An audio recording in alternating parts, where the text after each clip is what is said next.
Hello everybody, my name's Ross, ISSA certified personal trainer, and we're going to be talking about one of the most controversial topics in fitness, and that's muscle failure. And I'm also going to be talking about mechanical failure.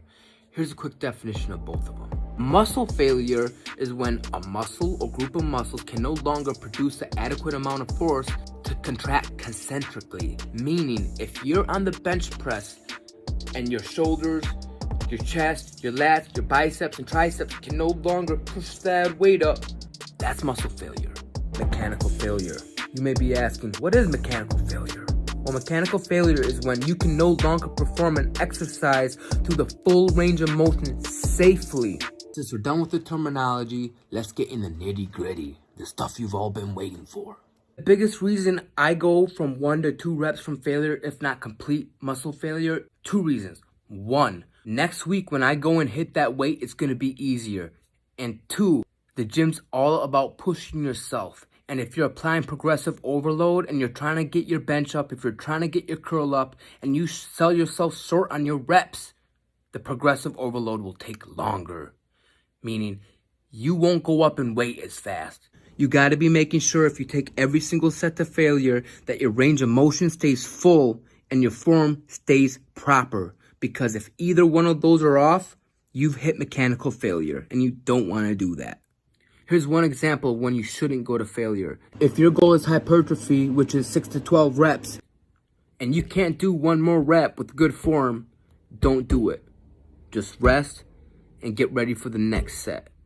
I'm going to be brutally honest with you guys. If you can't hit the minimum of the rep range that you're going for with good form, you need to lower the weight. Go ahead and lower the weight. When I first started working on my chest, you want to know what I was dumbbell pressing? 45 pounds on each hand. And I picked up them 45-pound dumbbells and started working the dumbbell chest press, and I worked slow, concentric, and eccentric movements with full range of motion. I saw a lot of growth in my bench. The growth that I had was just astronomical on my chest press.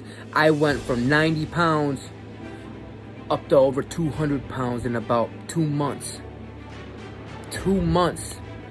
And what's even crazier is back in high school, I could never bench over 135 pounds. I'm gonna give you guys a little bit of a backstory. The very first time I hit a set scheme was when I was in high school. I was 18 years old taking a class called Advanced Fitness. Years down the road, I got locked up. I went to prison. In prison, I grew. I knew when I went to prison, I had to get big, and I had to get big as quick as possible. When I got out, I quit lifting, I slacked off on my health, I let my weight drop. Last year, I went through some health stuff that devastated my body. So I decided before I'm 30 years old, I'm gonna be in the best shape of my life, and I'm gonna transform my health around and my body. That's the biggest reason why I became a personal trainer, because fitness changed my life. So it goes to show you, sometimes all you gotta do is look in front of you. Never did I expect me going from prison to becoming a personal trainer. And I want to help you change yours. If you have any ideas what I should do for my next video, please throw a comment below. If you liked the video, please like, comment, and subscribe.